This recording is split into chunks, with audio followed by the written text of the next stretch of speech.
Ortasında bir kadın var, bağırıyor. Kendini arıyor, kendini soruyor, bağırıyor. Sesi kulaklarımda bir kurşun gibi patlıyor. Yalan da olsa haklılar diyoruz ama bu da yetmiyor. Yalan da olsa haklılar diyoruz ama bu da yetmiyor. Gece yarısı vardiyalarında işçiler tedirgin, üşümekte. İşten değil, güçten değil, ah işten üşümekte.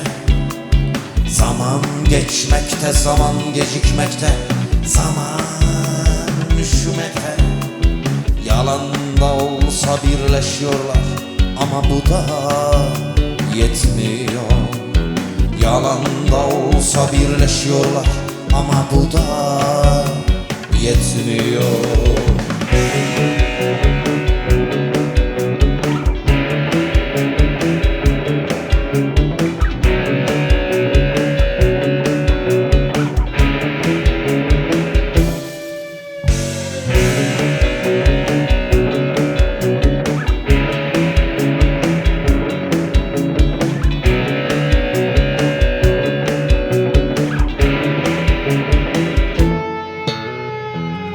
Yarısı bir müzisyen evine yine geç dönüyor.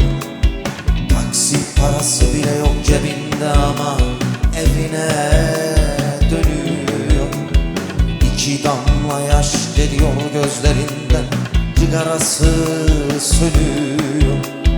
Yalan da olsa zenginiz ya, bu bize yetmiyor.